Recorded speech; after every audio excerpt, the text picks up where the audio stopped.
So guys, let us continue the class with the chapter reading. So here about the writer Marga Minko, the name of the chapter is The Address, and Marga Minko. The short story is a poignant account of a daughter who goes in search of her mother's belonging after the war. Okay, the writer Marga Minko, she goes to the she goes in search of her mother's belonging after the World War in Holland. Okay, here I would like to tell you Holland actually it was overpowered by Hitler, the ruler of Germany. So Hitler hated Jews, and the people who were Jews in Holland, Netherlands, they were killed or they were sent to the concentration camp. There they died. So here the writer and her mother, they were also Jews, and they also wanted to make themselves safe, so there was no other way to just escape from there. So that's why they went, and while they left the house, they left all those belongings to Mrs. Dollring, and now the narrator was back. Okay, and she wanted to see all the mother's belongings. When she finds them, the objects evoke memories of her earlier life. However, she decides to leave them all behind and resolves to move on. But when she found the things in a very tasteless manner, and when she found that the furniture, the belongings, they had no charm, they had not that charm which she was imagining, she resolved to leave the things, and she resolved to leave the belongings there only. She was no more desired to have the belongings with her. So now let us start the chapter reading. "Do you still know me?" I asked. The woman looked at me searchingly. She had opened the door a chunk. Okay, chunk is a space, means she little bit opened. You might have seen the doors, like the doors, they are attached with the chains. Okay, and before opening the full door, you just open the door, and those are still connected with the chains. So this is that space has been mentioned here, chink. So she opened the door, and she saw me searchingly, means she was just trying to know that who I was. There was no sign of recognition on her face. So I came closer and stood on the step. So I came closer. "No, I don't know." Who gave the answer? This is Mrs. Dollring who gave the answer that I don't know. Who are you? Who is asking? The narrator is asking, do you still know me? Okay, because she met Mrs. Dollring once. Okay, so I am Mrs. S. daughter. Now here the narrator is telling that she was Mrs. S. daughter. So she held her hand on the door as though she wanted to prevent it opening any further. Her face gave absolutely no sign of recognition. She kept staring at me in silence. So she prevented, means she did not open that more space. She did not open the door properly. She wanted me to stay away, to stop outside only. She did not let me enter in the house. That's why, and she did not open the door. And her face, absolutely, it was no sign of recognition. Means while I looked at her face, I could clearly see that she hadn't recognized me. Perhaps I was mistaken. Now here, after seeing the face of Mrs. Dollring, I thought that it may be that I was mistaken. हो सकता है मुझसे गलती हुई हो. I thought perhaps it isn't her. I thought it may be that it's not Mrs. Dollring. It may be that I had seen her only once tanningly. Okay, that it was a glimpse only. I did not saw her even properly, and once only I saw her. So how could I remember that who she was? And after many years, and that was years ago. It was most probable that I had rung the wrong bell, and probably I must have rung the wrong bell. Maybe मैंने Mrs डॉलरिंग की जगह किसी और घर का दरवाज़ा जो है ना खटखटाया है.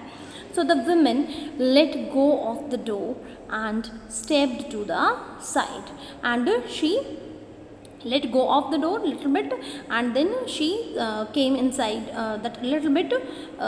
Through that space she appeared me. She was wearing my mother's green knitted cardigan, and then I saw her dress. Okay, she wore the green knitted, मतलब हाथों से बुना हुआ hand woven, okay, cardigan, and the wooden buttons were rather pale from washing.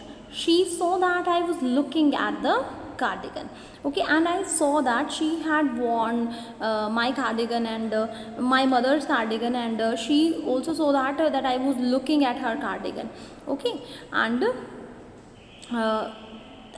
she was the wooden buttons, they were faded because of the washings, okay, and here she saw that I was looking at the cardigan and half hid herself, and then when she noticed me, she hid herself, उसने अपने आप को छुपा लिया behind the door. Then I knew now that I was right, but now the cardigan made all the doubts clear in my mind. Initially I had a doubt that whether she was whether I had rung the right bell or the wrong bell, but it made me clear that I had rung the right bell. Well, you knew my mother, I asked. Have you come back? Said the woman, and she inquired that have you come back? I thought that no one had come back. I thought that no one had come back. Only me. Who gave the answer? Only me. This is narrator who gave the answer that she only had come back. Okay, so now here that the door opened and she closed, and the passage behind her a musty smell emerged. A little bit the door opened, and a musty means a strong smell. I could smell that. I regret. I cannot do anything for you. And who said this? That Mrs. Dolring said this. That right now I'm sorry that I can't do anything for you. I have come here specially on the train. I wanted to talk to you for a moment. And who said this? This has been said by the narrator, that I have come on the train specially to meet you. Okay, now what Mrs. Dolring is saying, it's not convenient for me now, said the woman. I can't see you another time. Okay, right now I can't see you, and some other time we'll meet. So for right now, I'm very, very sorry. She nodded and cautiously closed the door as though no one inside the house should be disturbed. And here she nodded her head, and very cautiously, very carefully she closed the door. Silently she closed the door, that she didn't want to let others know that who was at the door. I stood where I was on the step. The curtain in front of the bay window moved, and then I saw that the curtain of the bay window, the window which I could see from there only, okay, it was removed. Someone stared at me and would then have asked, and somebody stared at me, somebody looked at me, and I'm sure the person who looked at me, who stared at me, he or she might have asked Mrs. Dolring that who she was, and oh, nothing, the woman would have asked. And here this is imagination, this is all imagination of the narrator, that this would have happened, कि ऐसा हुआ होगा, उसने मुझे देखा होगा, उसने पूछा होगा कि कौन थी, और मिसेस डॉलरिंग ने कह दिया होगा कि ओ कुछ नहीं था, ये तो कोई नहीं थी, it was nothing. I looked at the name plate again. And now to make me confirm again, I looked at the nameplate. Dolring, it said, in black letters on white enamel. Okay, on white plate it was written in black, Mrs. That Dolring. And on the jamb, a bit higher, the number 46. And above that, what was written? Number 46. Okay. So, as I walked slowly back to the station, I thought about my mother, who had given me the address years ago. And I was just moving down slowly back to the station. I was going back, and I thought about my mother, who had given me the address years ago. काफ़ी सालों पहले जिन्होंने मुझे address दिया था. It had been in the first half in the World War. Okay, see the World War, the Second World War. It was from 1939 to 1945. Okay, so the first half means around 1940 or 1941. She is talking about the first half of Second World War. So at that time, I was home for a few days. I was living somewhere else, and it struck me immediately, and I noticed immediately as I entered the house. I noticed my house that something or other about the rooms had changed. That there was a change. Big change was in the rooms and the whole house. I missed various things. My mother was surprised. I should have noticed so quickly, and when I asked my mother was so surprised that how quickly you have just noticed the things, the changes. Then she told me about Mrs. Dalrymple. I had never heard of her, but apparently she was an old acquaintance of my mother. Actually, I didn't hear about her, and when my mother told me that she told me that she was her old acquaintance, okay, whom she hadn't seen for years. सालों से उसको कभी नहीं देखा था. She had suddenly turned up, and suddenly she just came in front of her and renewed their contacts, and now her contacts are renewed, means the relationship has been improved. Since then she had come regularly, and since she met Mrs. S, she was coming to the house on regular basis. So every time she leaves here, she takes something home with her, said my mother. And she told me that whenever she comes here, every time she takes something with her.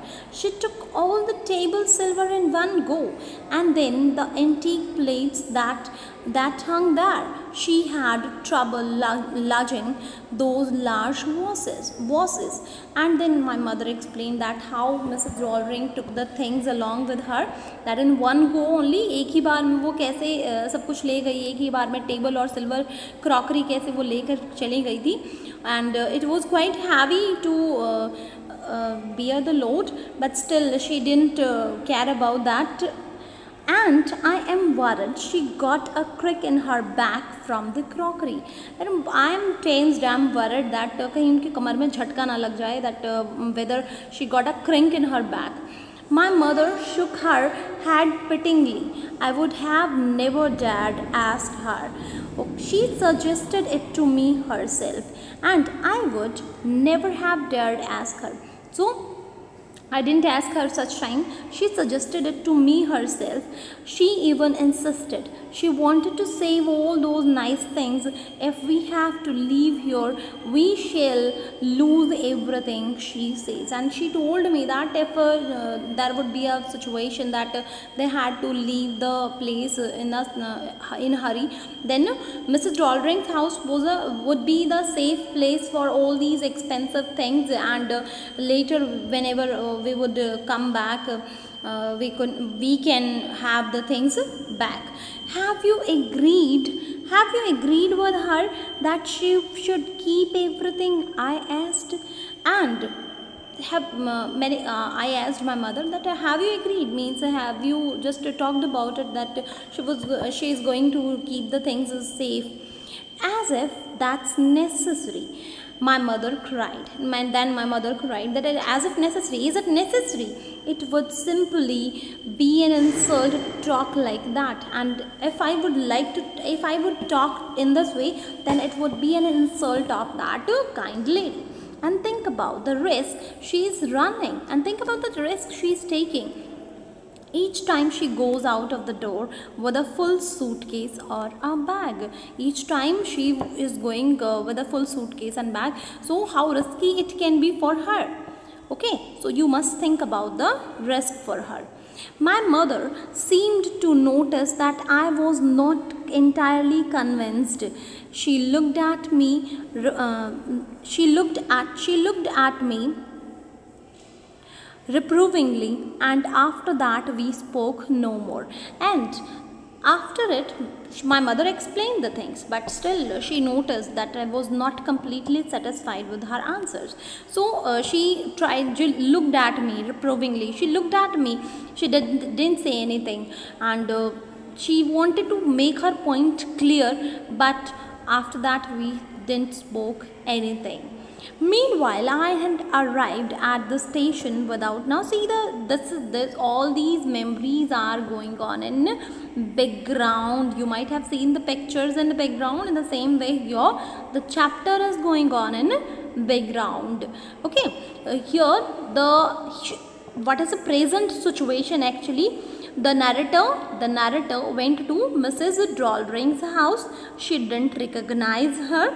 Okay, and then the narrator is going back to the station. While she was going back to the station, she was thinking about the incidents. She was thinking about the past memories, that how she met Mrs. Dalrymple's first time, what Mrs. S was saying about Mrs. Dalrymple. Okay, Mrs. S means the narrator's mother. Okay, so all these things were coming in her mind. So I was walking in familiar places again. I was walking in familiar places again for the first time since the war, but I did not want to go further than was necessary. I didn't want to upset myself with the sight of streets and houses full of memories from the precious days.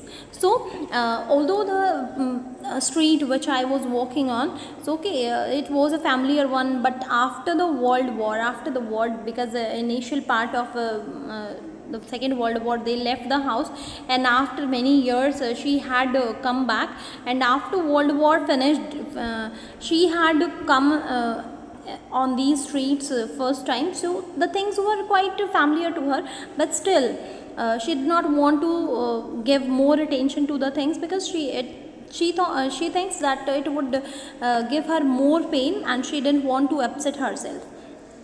In the train back, I saw Mrs. Dalrymple in front of me again, as I had the first time I met her. Now here again she saw Mrs. Dalrymple here in the train. It was a morning after the day my mother had told me about her. Okay, so I had got up late and coming downstairs, I saw my mother about to see someone out. Here in the train I saw Mrs. Dalrymple, and at the same time I just remembered the incident when I saw Mrs. Dalrymple first time when I saw Mrs. Dalrymple. That it was a morning time. First time, this is the description of first time how the narrator met Mrs. Dalrymple when her mother was alive, and before World War II, means the war was going on, but before leaving Holland. It was a morning time, and the day my mother had told me about her. My mother had already told me about Mrs. Dalrymple, and then I had got up late, and I had got up late and coming downstairs. Okay, she was coming downstairs. I saw my mother about to see someone out, and then I saw that my mother was just meeting somebody. So a woman with a broad back. This is her physical feature, that her back was quite broad. Okay, with her broad back. So here, "There's my daughter," said my mother. So my mother said that this is my daughter. She beckoned to me. The woman nodded and picked up the suitcase under the suitcase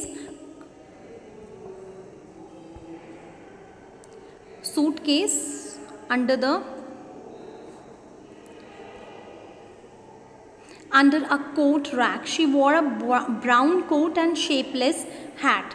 So does she live far away? So here when this is the first encounter of the narrator and Mrs. Dalrymple when she saw her, okay, that Mrs. S was talking to Mrs. Dalrymple, and she just showed her daughter that she was her daughter, and they met for a few seconds only, and then Mrs. Dalrymple just took up the heavy suitcase and she went. So after leaving Mrs. Dalrymple, I asked, does she live far away? I asked, seeing the difficulty she had going out of the house with the heavy case. Okay, now this is the time when the narrator asked her mother about Mrs. Dalrymple's address, and her mother told her about the address. In Macaroni Street, said my mother, number 46. Remember that. Okay, this is a line said by the author's mother. So rest of the chapter will do tomorrow. So